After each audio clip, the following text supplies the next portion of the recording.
For those of you who don't know me, I'm Chelsea Silver. I'm the chair of the board here at the Hyde. We're so excited to open our first show. Well, this is the first live show post-COVID quarantine, so this is very exciting for many reasons too. It's going to be a great show. We would like to thank the Saratoga County Historical Society and the Brookside Museum for all loans for the exhibition. Also, I also just want to mention that I'm sure most of you have seen the emails, but we will hopefully, as long as everything goes to plan, we are planning to open to the public August 1st, and we will be doing 2 earlier openings for Director's Circle, sponsors of the show, and members.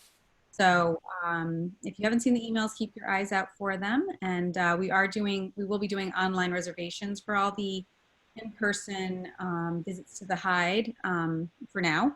So just make sure you go on and get a reservation if you are coming down to see this wonderful show in person.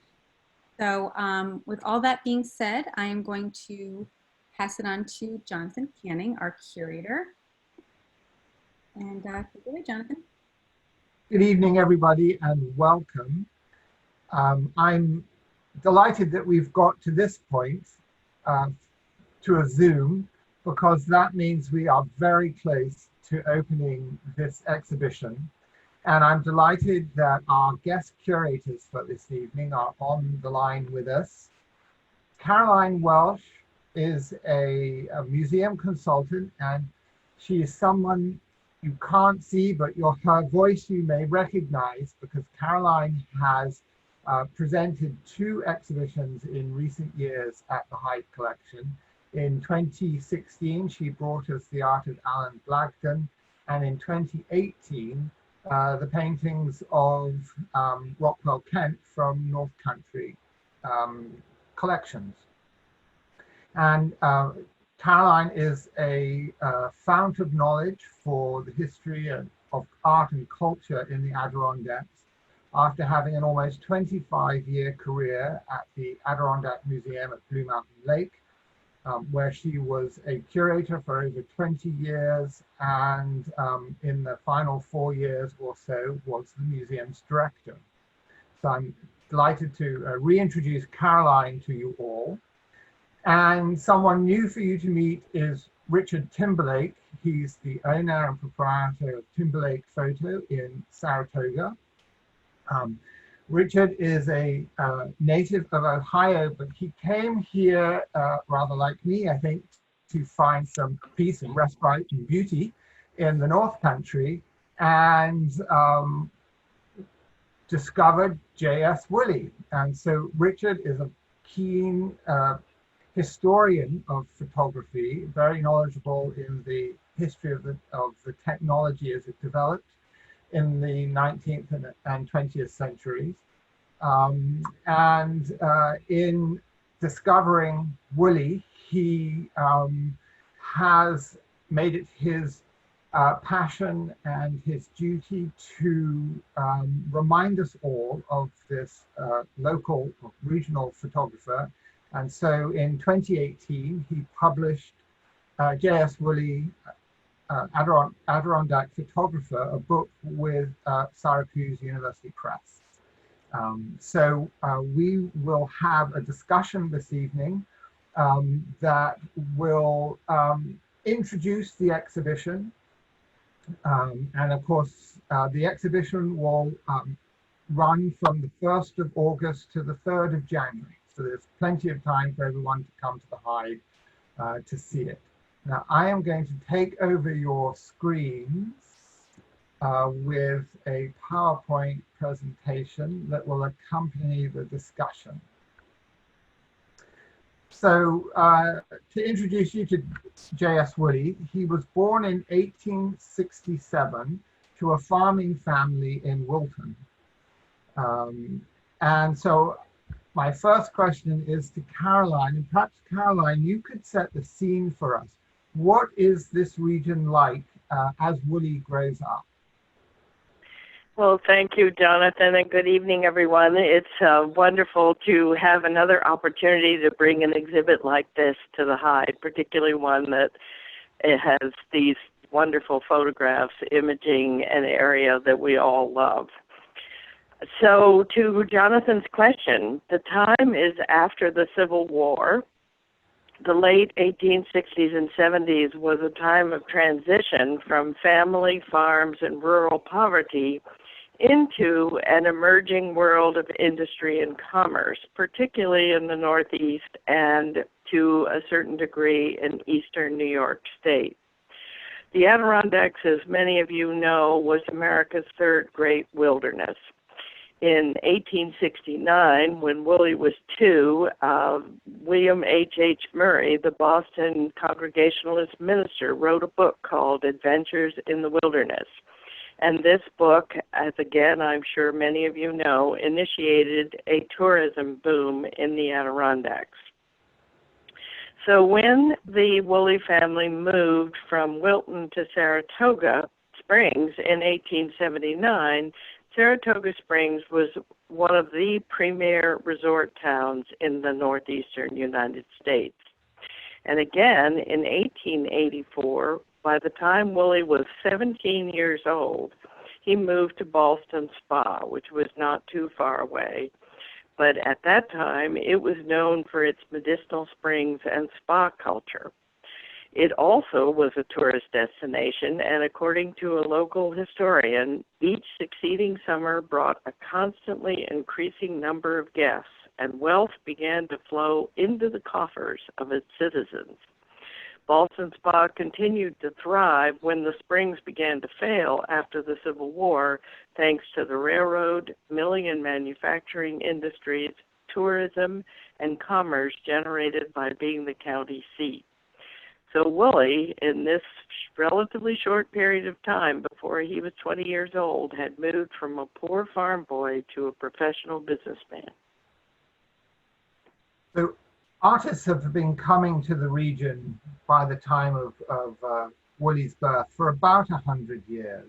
Could you say a little about who's coming to the Adirondacks and why Lake George is such a draw? Oops. Lake George's scenic beauty attracted most of the 19th and 20th century American artists to paint there, not only for its physical beauty, but because there was a huge popular demand for images of it. In the last quarter of the 19th century, at the time that Wooley was starting out, artists like John Frederick Kensett, Alfred Britcher, David Johnson, Sanford Gifford, J.W. Casalier, Jasper Cropsey, John Bunyan Bristol, John Henry Hill, known as the Hermit of Lake George, Nelson Augustus Moore, Daniel Huntington, Samuel Coleman, William Hart, Homer Dodge Martin, and many more names that you all will recognize from the wonderful show you did called Painting Lake George. And all of these artists were documenting the beautiful scenery of Lake George in addition to its growing popularity with vacationers and all kinds of things to do. But I just wanted to close that little question with the interesting note that photographs, even more than art, documented and promoted the Adirondacks and especially Lake George to a national and international audience from the 1870s on. So the first photograph was created in 1839. So in 1880, at the age of 13, Wooley becomes an errand boy for Baker and Record, Saratoga photographers, and thus begins his career in photography. So Richard, could you set the scene for us in terms of the photographic processes available and the types of commercial photography taking place as Wooley first becomes a photographer?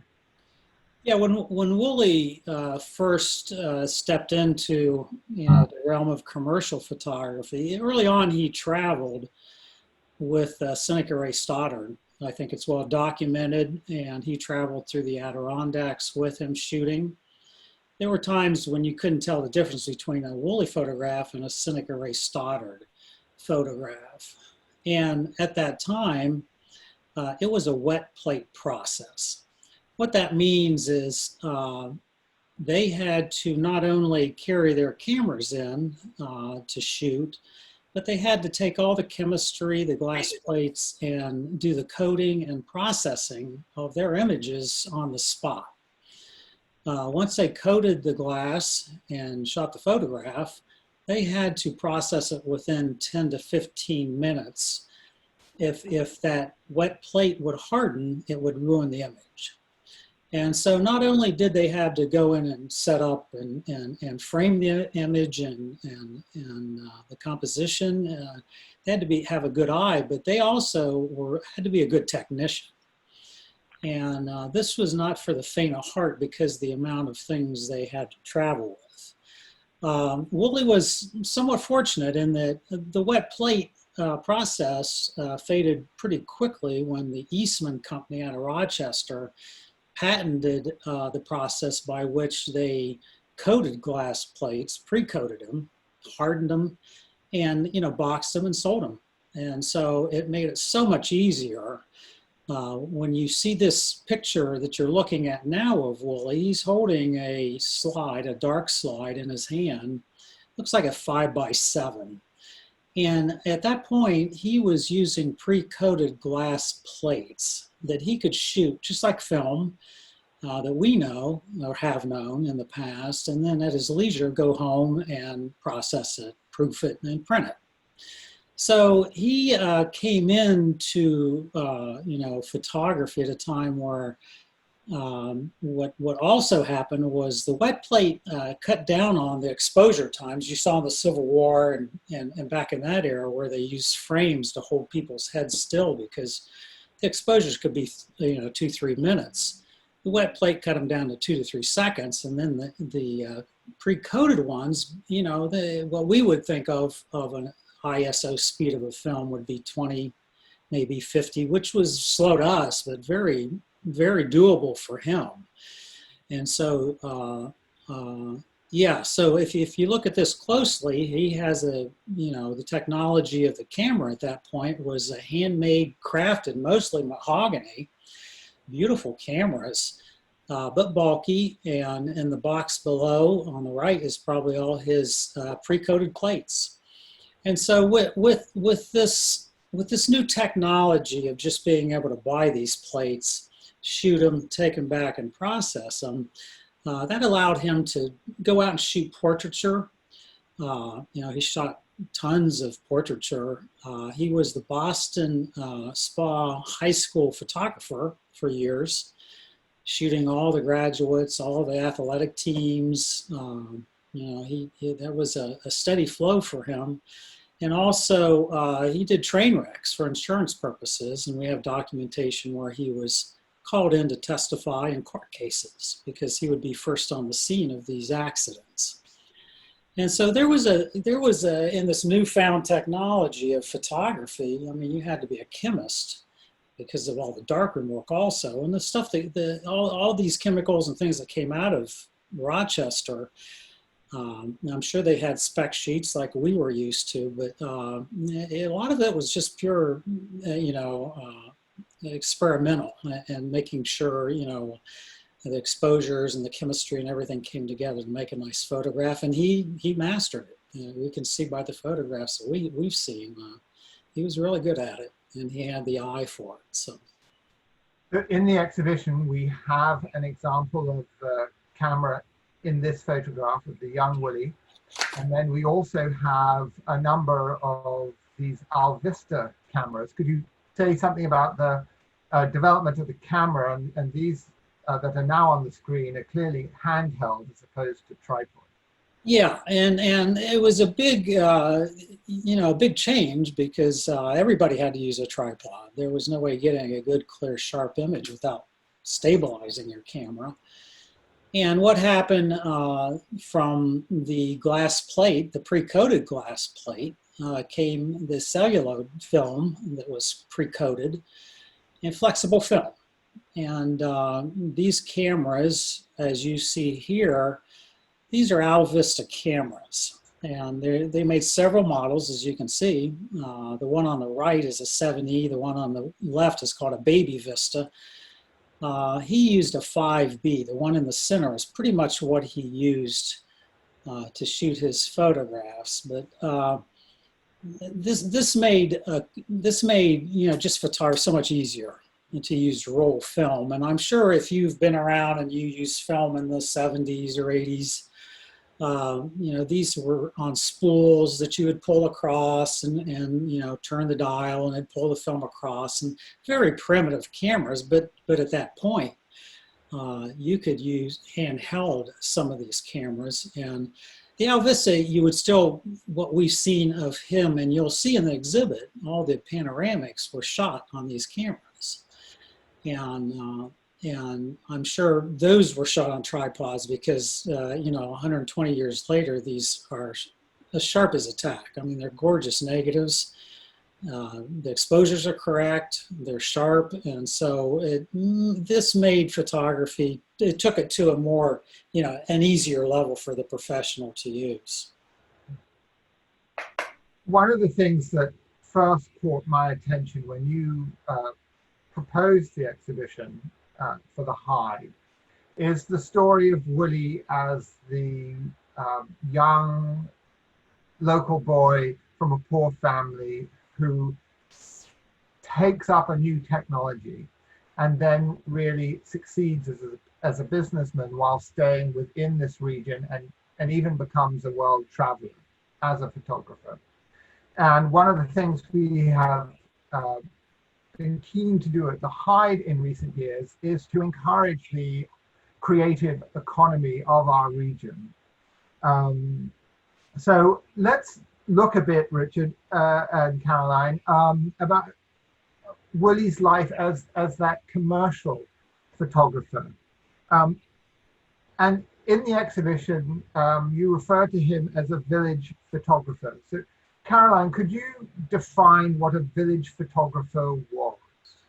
Yes. A village photographer, or a town photographer as it's sometimes called, can be defined as a professional commercial picture taker who maintained a studio in the smaller population centers across the United States and who focused their business activities on serving patrons and clients in their own community and in some instances their own regions.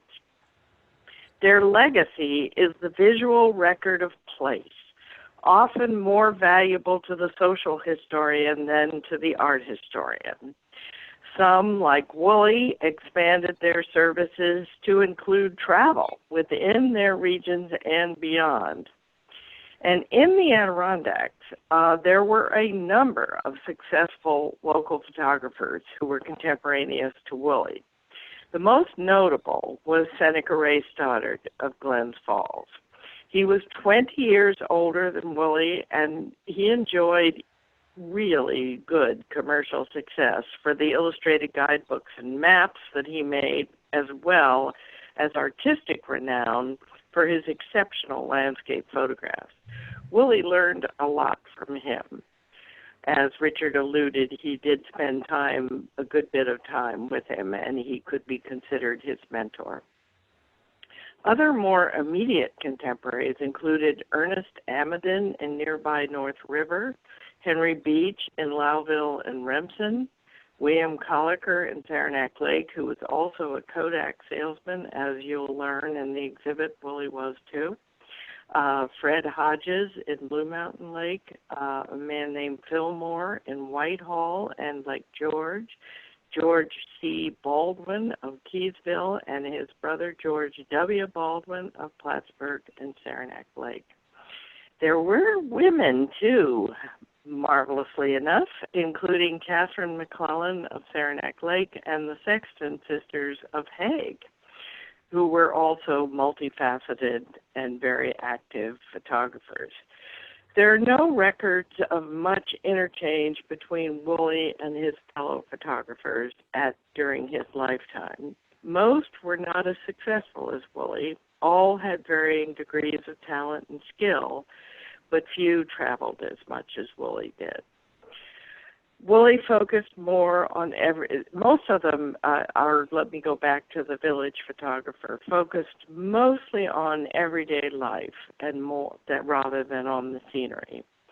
And as amateur photography grew with the advent of the Brownie camera, local photographers almost to a person expanded their offerings to provide cameras, supplies, and to develop film as well as doing the photography themselves.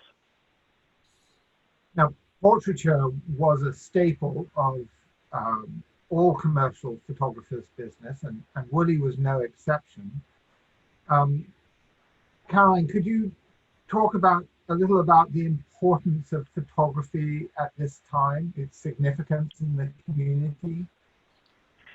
Yes, portrait photography has existed nearly as long as the invention of the camera. It began with the daguerreotype portraiture, which swept the United States in the 1840s. It became a burgeoning business, capturing likenesses without the more expensive services of a professional painting artist. However, the lengthy exposure time, sometimes 5 to 12 minutes, often resulted in frozen expressions that I'm sure we've all seen in those in daguerreotypes.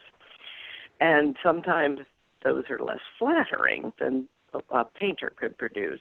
Nonetheless, the relatively low cost of daguerreotypes and shorter sitting times than for a painting led to the general rise of the popularity of photographic portraiture over the painted virgin in the mid-1800s. The next thing that happened is, what do you collect these portrait photographs in if they weren't framed? Elaborately bound volumes were introduced in 1860 to collect these photographs of family, friends, celebrities, and events, and they became fixtures in Victorian homes. Portrait photographs documented the economic and social status of the sitter and recorded people as they wanted to be remembered for posterity. Before 1860, the vast majority of all photographs were portraits made in the professional photographer's studio or in the portable stage sets used by itinerant portrait photographers. The daguerreotype and wet plate methodologies were overtaken by the dry plate process in the 1880s, and these improvements in equipment and techniques resulted in the more durable and less expensive tintype and carte de visite portraits. Jesse Wooley was among many photographers who launched and conducted thriving businesses at the time of this transition from wet plate to dry plate. Wooley chronicled friends, notables, and neighbors in portrait photography in Boston Spa, which you'll soon see in the exhibit. Producing albums was also a very lucrative aspect of his business. So, Richard, Lake George attracted a great number of vacationers. So what sort of photography did Wooley find himself taking to meet the new market, the demand of the vacationing American middle class? Well, at that time, there was nothing made coming out of Rochester for the masses. And so the long and short answer is really postcard photography. And I'll refer to a good friend's book as Exposing the Wilderness. Robert Bogdan documents 6, and Caroline also mentioned 6 postcard photographers in the area, and that's exactly what Wooley did all over and around Lake George. In every village and every stop along the way, he would shoot postcards. And what you'll see on the walls of the exhibit, the panoramics that you see, and they're 24 by 36s, those are postcards. All these scenics that he's shooting, and one you see here on the screen, postcards came in so many different formats, 3.5 by 5, 3.5 by 10 for the panoramics. But they didn't enlarge these, they contact printed these, and postcards were everywhere. I mean, that's when people came and got on steamboats, went to the hotels, that's what they did. There was no way of capturing these images themselves, and postcards, it was certainly it. And so that was the main brunt of the market and the vacation market in the area. So, and I'll say this probably later, but like I said, all these postcards were made from contact prints. They didn't have a way of enlarging these, and that's what I think kind of makes this somewhat special to exhibit, is that these postcard prints are now, large panoramic images and you can see the detail and just so much of the beauty of the lake, and just the tonal range is so, so good. Enlarged. It would be hard to see in these postcards, really all the details. So really, he was primarily at the beginning a postcard photographer.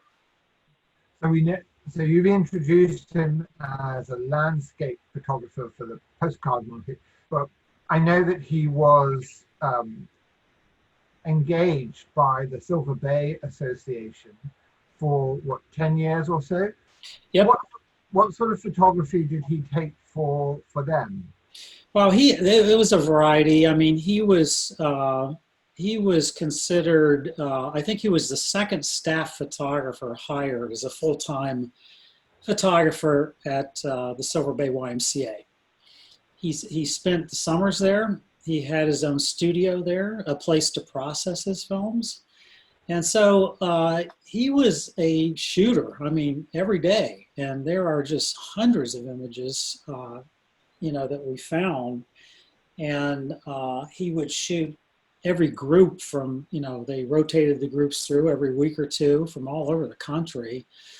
And he would shoot all the groups. He would shoot all the sporting events, tennis, baseball, some beautiful, early baseball pictures and tennis pictures. And they always had special events. Like the picture here is of Governor Hughes coming to Silver Bay. And so he was there, he shot that. There were so many things that they did at Silver Bay. They had vaudeville, circuses, so many different events. And pretty much he recorded it all and really, spent his summers there. And I think really when you look at the body of work, in his free time, if he had it, he was in his car driving around the lake, going to each village. We have pictures early of Hague, of Ticonderoga, of Glen Burnie, Hewlett's Landing. I mean, he circled the lake, and almost every stop you can imagine, there's photographs of say something as mundane we would think of a road going over a graphite mountain in Hague. At that time, it was a gravel road, and there's a really nice picture of him and his car's in the picture. And it was a tough travel, but he traveled around and he shot all of these villages and towns in Ticonderoga as it developed. And as the hospital was built, as the school was built, as a community center was built, he has early pictures of everything, So even though he was tied to Silver Bay, and I'm sure he was there every day shooting, he was on the go in his free time, traveling around the lake, capturing all the development and everything that was, going on at that point, which is pretty amazing. And if you visit Silver Bay today, they have it's a small archive, but they do have a Wooley, really nice Wooley collection. And when he left Silver Bay, he left a collection and he put together a book of his time there as kind of a nice farewell, I would imagine. But they have that in their collection, and it's gorgeous. And it's just beautifully leather-bound book that shows all the years that he was there and some of the special moments. So he's a real well-known name everywhere. You go around Lake George, you find his images and his postcards still. And so he's still their number one adopted son there. And so the picture that you see here, shows, a couple of what he, I'm sure, saw, and that was the development in 1901 of the Brownie. And in his shop, he sold the Victrola, and that's why we have the picture of Victrola up on top. We have a Victrola in the exhibit. So he was quite active. Silver Bay in that era that he shot the Alvista and Silver Bay was probably the apex of his creative eye and what he saw there and how it captured it. So his business model is quite all-encompassing. If you think that he's taking portraiture, he's responding to the taste in landscape and postcard imagery. He's commissioned by Silver Bay to record all their events. And then, as we see here, his store in Ballston Spa, he's selling Brownie cameras and Victrolas. Would you like to say anything a little more about the extent of his businesses? Yeah, I mean, once he actually built his studio, and became a Kodak dealer, I think that really, put him both feet in, full steam ahead, because once he could, have a line to Kodak and order, receive, and sell, resell, and use any Kodak products that were coming onto the market, I think that really kind of propelled him and gave him a leg up. His shop, I've seen labels, it was an art supply store. He sold Victrolas and record players and records, art supplies, and film, and anything that Kodak had, he probably sold. But this time, you see in 1901 when the Brownie came out, this kind of took away a part of his livelihood, a big part that he started with, and that was the postcards.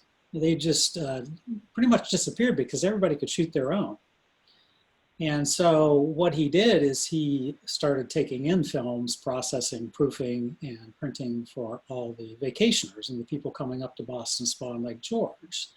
So he adapted and he grew, actually, with that and with the travel and the technology. I think his career really took off as he started, traveling out. And we have so many records of him going on trips to Chicago World's Fair with Stoddard. And he did a bicycle trip out to Massachusetts and up in the Adirondacks on bicycle and a suit and tie with his little camera. And that's all documented. So he really, anything that was on the market, he was, just loved this new technology. And, I think that just was a natural for him to grow with whatever means that the technology was coming to him through Kodak. Turning to you, Caroline, I'd like to discuss Wooley as an artist and his artistic eye rather than the commercial photographer that we've been exploring up to this point. So we all know of the Hudson River School artists who came to paint Lake George. Could you say something about art photography and the photographing the wilderness? Absolutely. Interestingly, the photographer's art lies in the ability to capture a moment of reality, whether staged or witnessed, and turn it into an image that is interesting and or beautiful. Photographers select rather than conceive their subjects, and this is an important distinguishing factor between photography and art. The quality of the photograph results from their ability to anticipate and recognize the best moments and make them permanent. The decisions a photographer makes about composition or the arrangement of visual elements and the content or meaning distinguish the final image from a document to a personal creative expression. Cameras capture an image, photographers take a picture. Jesse Wooley had an artist's eye for identifying the picturesque qualities in his panoramic landscape compositions. His natural talent for composing the view, along with his ardent love for taking pictures and fascination with the technology of photography, assured his success. His views of Lake George and its environment suspended moments of natural beauty for his viewers and comprise a very impressive body of work. Wooley captured Adirondack scenery by selecting the view for its visual impact and employing perspective and composition, the expressive qualities of light, shadow, atmosphere, texture, and balancing linear and volumetric elements in order to achieve an aesthetic effect. He was very good at it, and many of his landscapes rival those of Seneca Ray Stoddard in aesthetic impact. So could you rate him? Could you compare him to some more famous photographers that we might know? Well, interestingly, like landscape painting, landscape photography evolved in Europe before coming to the United States.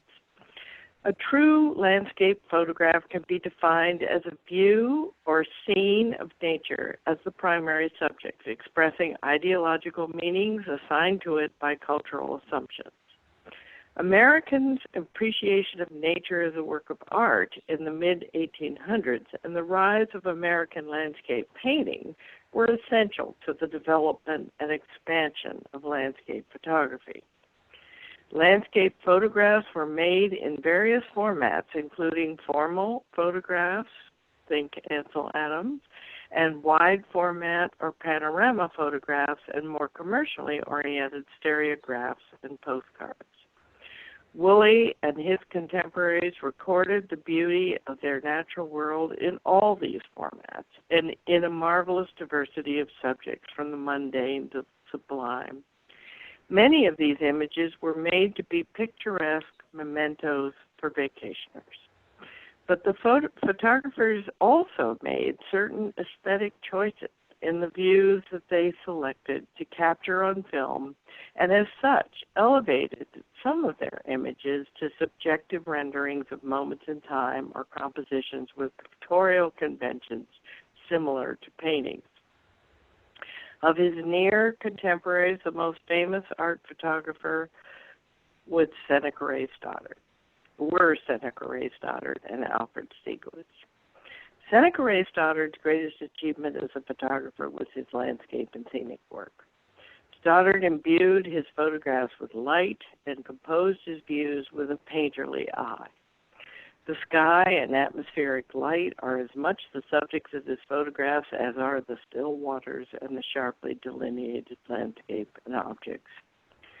Unlike most of his contemporaries who concentrated on studio portrait work, Stoddard focused most of his images on the out of doors, and as a result, he is one of the pioneers in the field of American landscape photography. Alfred Steedlitz had a long connection to the Adirondacks through his family home at Lake George.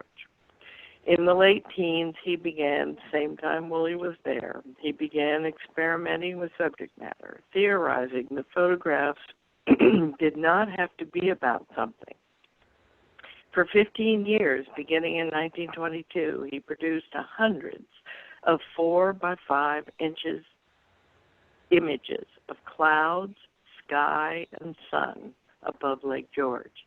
He called these pictures equivalents because his intent was to visualize his thoughts and feelings, not the actuality of the subject, and to suspend reality to achieve spiritual awareness of the vastness of the cosmos. Steedlitz is one of the most important and influential photographers in the history of photography. He led the movement to recognize photography as art. Wooley, making artistic and documentary images at the same time, remained focused on his market and the latest innovations in taking pictures. The world of art photography in New York City was a world away for Wooley, but it still does not take anything away from his extraordinary competence as a landscape photographer. Thank you, Caroline. Richard, you've, let's see, I'm having trouble getting to the picture I wanted. But Richard, you have been investigating Wooley for a number of years. What was it about him that drew you to him? Well, you know, these things, when you, in retrospect, seem pretty random, but not really. What drew me to him was just as I discovered the Adirondacks when I moved to the East Coast and discovered the Adirondacks and Lake George. As a photographer, you know, it was just stunning. I was just taken by it. And of course, certainly anybody who knows Lake George or the Adirondacks, you know, the history is palpable. I mean, it's just that there's so much. And so I started just by doing research. Steedlitz, I studied in school, was my hero, and I had to find out where he lived and shot, of course, and so I did. And as I traveled around Lake George, I was in and out of a lot of the antique stores, looking at old photographs, and that's how I came across this collection. And the more, at first I had no clue, you know, what these were, and the more research and the more study I did and cataloging, the more that I was drawn into this era of photography in the region. And the stunning images are just that you see on the walls at the Hyde now are just, you know, they're stunning, they're gorgeous. And it amazed me that in a time of early development of photography, that he could produce under these conditions such beautiful images. I mean, it is really, they are stunning. So the more that I learned about him, the more I wanted to learn and know, you know, all the details of the processes and the area in Boston Spa where he, you know, planted himself and did all his photography. So just like being in photography all my life and being a photographer and coupling it with the love of the region, it felt similar. What he was doing, I felt I was discovering him, but at the same time I was discovering myself and as a photographer and the history of, you know, my trade too. So so as we conclude our conversation, could you just summarize where you would place Wooley in the history of American photography and of this group? Yeah, you know, summarizing the history of photography in America is there's been volumes written about it. I think just what I could say about it is it's magic. I mean, to me, it's very magical to see what was produced then and knowing what we know today. I mean, and doing a comparison of where we are and what he produced and the type of photography we do today. I mean, what we do today was built on that history. And so it's really magical to, when I first received these negatives and took them in my darkroom and started to proof them and saw the steamboats and just the history of Boston Spa and Saratoga and Lake George come up in my own darkroom was just magical. And it was a real connection for myself, you know, with that photography. And so, you know, that's what drew me to him. And still, I felt like he was, the more I cataloged and studied his images, I felt he was worthy of this book and worthy of this exhibit. Well, thank you. Have either of you one last thought to share before we ask our audience if they have any questions? Any last thoughts? Well, I can only second Richard that it's not often that one is lucky enough to come across a trove of images that haven't been already exploited. And I think I really have to applaud Richard for his work to work with the collector's family and to really see the importance of these images and then do the really hard work to bring them to light today. Can I say one last thing? Yes. Just to wrap it up, I really appreciate Caroline and all the work we've done together on this, and also the Hyde and the chance to be able to have this exhibit is extraordinary, beyond my wildest dream. But I will say that just in my final thought, that a lot of artists and photographers or painters, they have families that kind of protect and take care of their collection.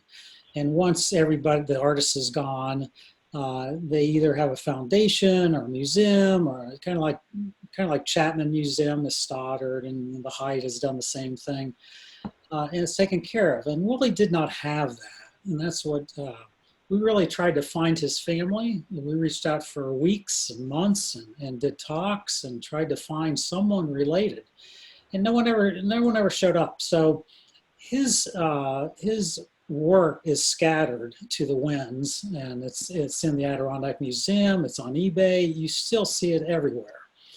And so this was the closest thing I felt like we did, was to pull as much as we could together to save his work and to show who he was, and it was a life really well lived, and a true artist as a photographer, when photography really wasn't considered quite the art form yet. So, well, thank you both very much for your work. It's been a delight working with you as we install the show, which is basically ready. And so I'm delighted that as of the 30th of July, we will be able to have visitors in to see the exhibition.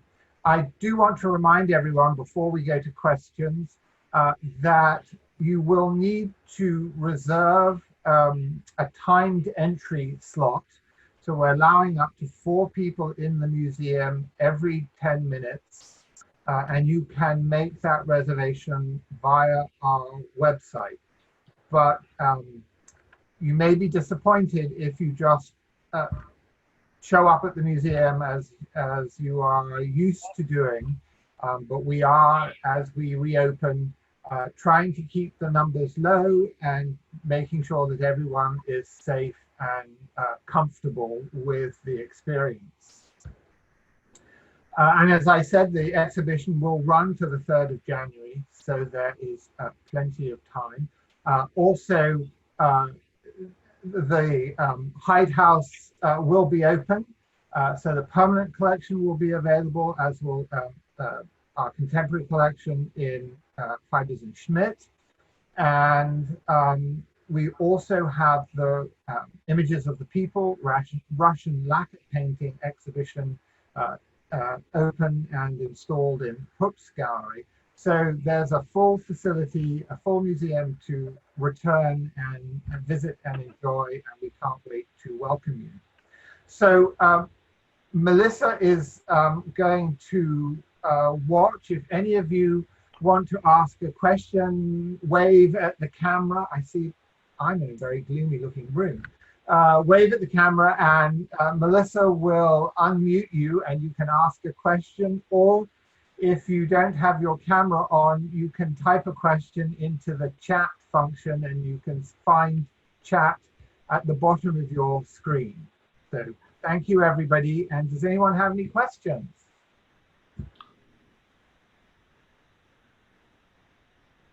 Oh.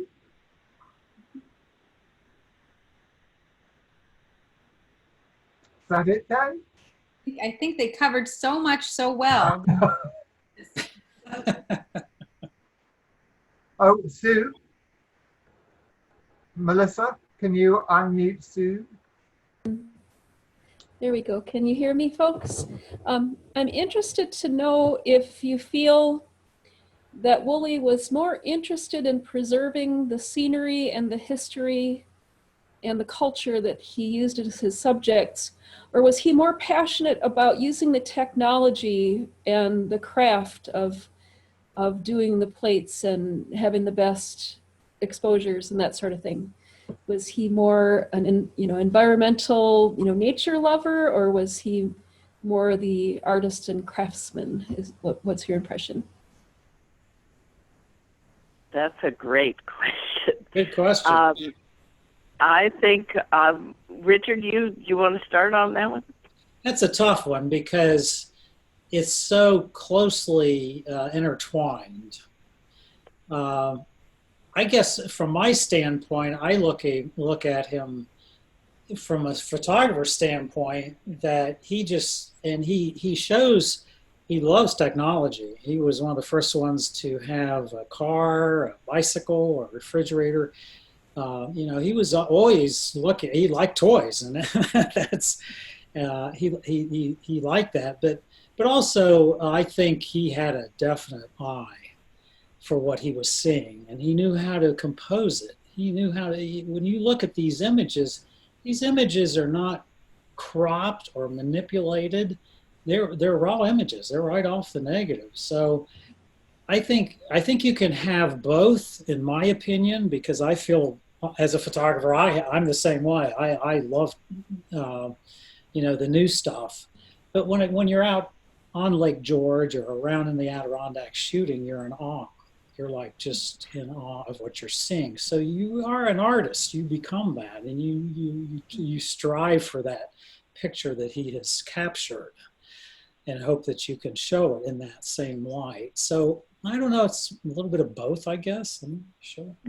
I would second that. I think that's why he is so remarkable. It stands out amongst his contemporaries because most of them were relatively good businessmen or women because they stayed in business, but not everybody was an extraordinary photographer in addition to that. And Wooley, both you see it in the composition of the portraits, you see it in the composition of even just the documents of the passing scene and everyday life, and you see it most especially in the painterly approach that he took to the landscape. Yeah, I second that. I think he left the contemporaries in the dust in a lot of ways because of his artistic eye. But he knew technically how to do that. A couple of questions have come in through chat. Did Wooley travel to Paris at the end of the 19th century like many painters? I'm sorry, you broke up a little bit. What? Did Wooley travel to Paris Yes. Like American painters did? Yes, he was there, and there are lantern slides, which is really from the Saratoga Historical Society. Brookside has just a wonderful collection of, and they were gracious enough to let me scan these. But I have seen shots of Paris at the World's Fair. I think that was 1988 when they put up the Eiffel Tower. But yes, he was at the Chicago World's Fair, San Francisco World's Fair in 1915, and also Paris. Okay.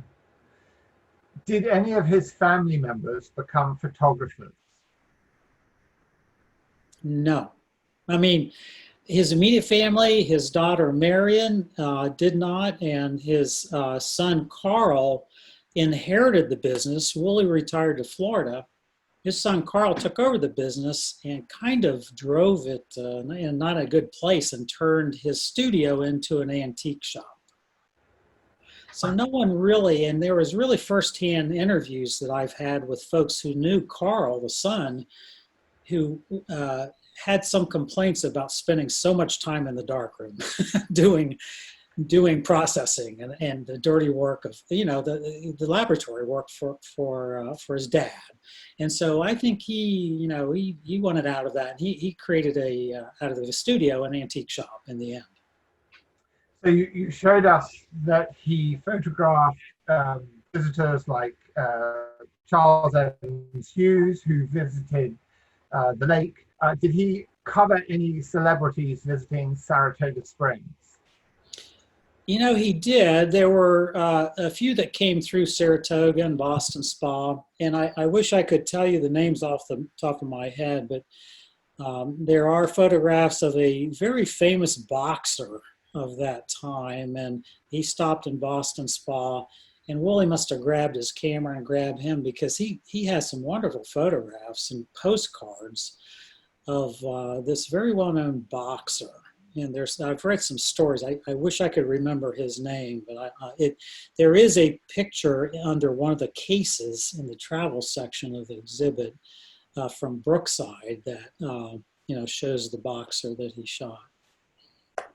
But also, didn't he capture the local celebrities like the swimming twins and so on? Yeah, that was Silver Bay, and in any dignitaries or folks in Boston Spa, he was the photographer. He shot a lot of the like the sheriff. There's a portrait of them.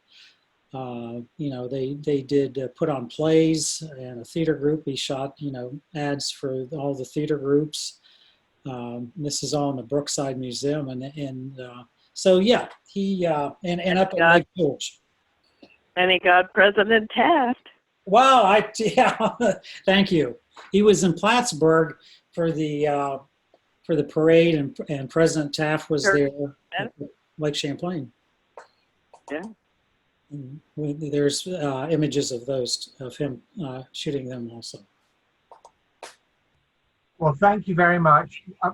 One of the marvels of technology is that we have all been able to join from the comfort of our homes, but from wherever we live. I'm just noticing that it has started to rain here in Glens Falls.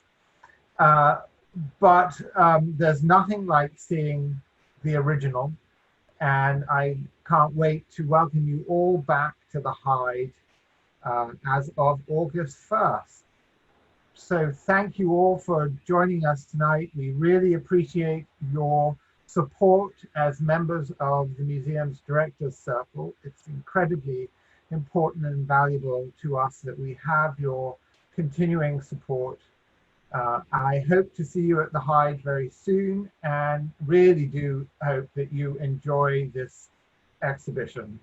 And of course, encourage you to go off to Lake George and to scout out the vistas that Wooley captured in what is really quite stunning photography. So thank you all very much. Thank you, Richard, and thank you, Caroline.